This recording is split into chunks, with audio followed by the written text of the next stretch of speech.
In this recording, what we're going to be covering is the rent roll section, how to enter the rent roll information.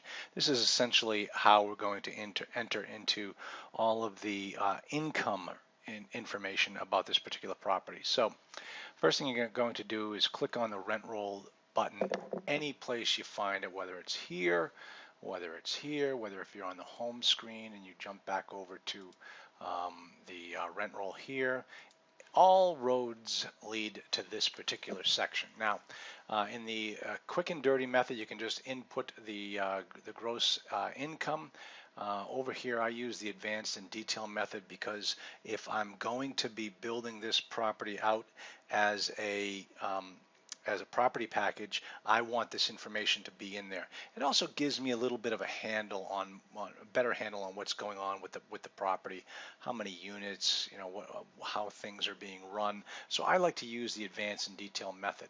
Now, what we're going to do first is going to input the number of units, or the types of units into the property. Now here's where people get mixed up. Let me show you the property that we're using here is called Regency Club. It is a 132 unit property. Now what some people make the mistake of doing is the number of units, they come down here and they click on 100 up to 150 and they think they've got to input all the information down here for 132 units. Well, that's not what this means the way that Doug has set it up. What we're actually looking at here is the types of units that are in the property. In this particular case, there are only 4 types of units. Okay, the difference, they're 1 bed, 1 bath, 2 different styles, same square footage, but different rents. 2 bed, 1.5 bath, total units, different number of units, same square footage. Some must be renovated, or some might be an upstairs or a downstairs.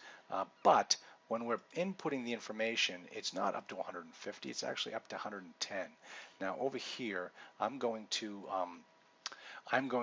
pause this video right now and input this information myself.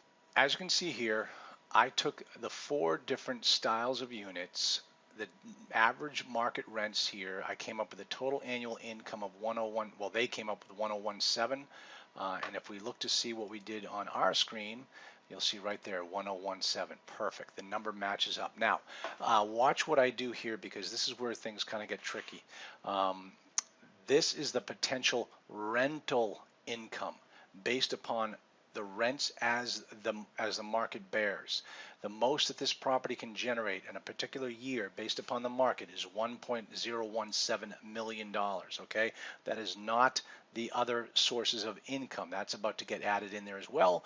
But before we do, we're going to take out those, what I call the income reducers, those things that go towards reducing the gross potential rental income. Now, if we jump back over here, in this particular, one reason why I like using this particular property package as an example to teach is because the broker has done a pretty good job on including in here, and I'm going to give you the whole package, right here, the income statement. Wait a minute, I'm going to grab the trailing 12. Right here, trailing 12-month income statement. Now, nowhere on here does he state that this is a projected or a pro forma, or it is a T3 for the income and T12 for the expenses. He is flat out telling us that this is a true trailing 12 income statement, a T12. That's what we want to see. That's exactly what we're looking for. Now, there are other things in this particular spreadsheet that I really like what he does. I probably won't get too much into it in this analysis, because this discussion is about how to use the cash flow analyzer, not how to analyze property packages. That is a whole entire teaching module within the masterclass where we will really get down in depth into it. And if you're in the masterclass elite program, you will see us in action ripping through brokers' property packages and learning the real nitty-gritty as to how it's done. So in this particular case, what we're going to be looking at is the fact that the gross scheduled income, according to them, is 1.019 million. we're 1.017. So we are right there. The same two numbers exist as to what they could have collected back in that 12-month period beginning in March 2012. But here's the number that really matters. If you drop down to the net rental income, you'll see that during that 12-month period, they collected $647,000. Now, what we do in this case, and I'm going to jump back to this screen in a moment. Here's 1.017. I need to get this effective rental income number down to the number that they actually collected. Okay, don't be embarrassed to do this. Don't be afraid that you're going to make the brokers mad. This is what you want to do. You need to get this number down to that 647. Is that the right number? Where were we? Net rental income. Yep, 647. All right, how do we do that? It's all right here in this category. Let's put in 25. Nope, 25 is not enough. Let's put in 30. 30 is not enough. 35,000. So, okay, we're getting close. 36. We're almost there. 37. No, 37 is too much, so 36.5. Okay. 0.55. All right, we're getting a 6. 0.8. Now I'm going the wrong way. I'm sorry.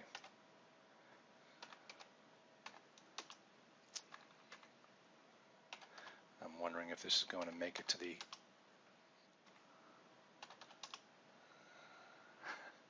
this is definitely going to make it to the cutting room floor.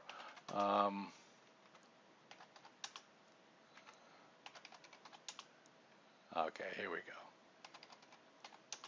There we go. There we go. All right, 647. Took us a little while, but we made it. So in order for us to get from the effective rental income down to what they actually collected, we are looking at a vacancy rate of approximately 36.4%. Now, let's take a look, because this is what I really like what this broker did. He actually took the physical vacancy, the economic occupancy, the average effective rent, the net rental income growth. He broke it all down to give you a really good handle on what's going on in the property. So as you can see, to get down from that 1019 down to the 647, we have to reduce the income using all of these categories that are what we call income reducers. Vacancy loss, model, well, there are no model units, employee discounts, rent concessions, bad debt, economic vacancy, all those types of things. And as you can see, in order to make that happen, what we have to do is reduce that gross potential rent by 36.4%.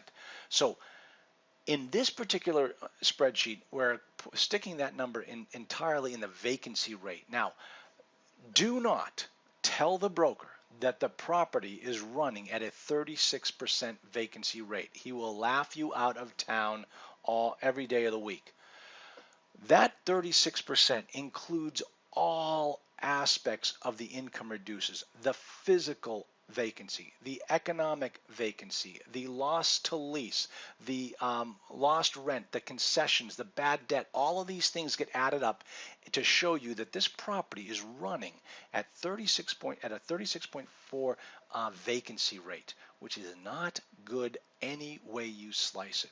But that's not your problem, that's theirs. And that's how you are going to calculate out the other the net rental income. Now finally, we have one other category down here called the other monthly income. Let's go back to this spreadsheet, and as you can see, they've lumped it in.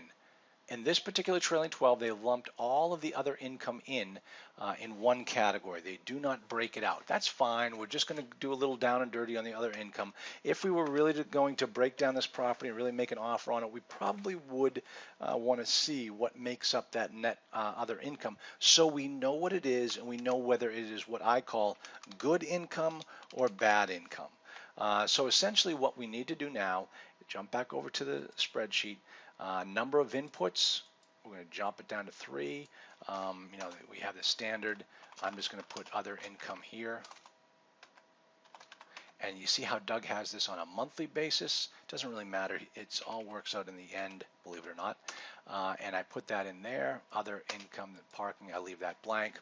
And that pretty much does it here. Now, what we can put in are the revenue increases of 2%. Per year. We could do the other income at a different rate. They can increase at a different rate. It's entirely up to you. The nice thing about this program is it gives you all the different options for how to increase the rents. If we wanted to, what we did is we use this vacancy rate at 36.4% for all years. You can enter the vacancy rate per year, and it takes you to this other screen. Like I said, there are hidden worksheets in this program. It can take you to another screen where you can say, geez, I really want to see what this property is going to look like if I buy it today at 36.4, but I work hard and I get the occupancy or the vacancy up to 10%. How will that impact my numbers going forward? Because this is, the last thing you want to do is work with any type of an apartment model analyzer that is static. That's what I've seen a lot of people's spreadsheets do, is they try to show a very static analysis. This particular cash flow analyzer, you're able to manipulate the numbers and change them over time. It gives you that full capability so that the analysis that you're doing can be really, really good. So that is how we have just entered all the information regarding the income. That is how you do it. We're done with the income side now. We're going to jump back over here to the input data, and the next part that we're going to enter is going to be the expenses, and that'll be taken up on our next video.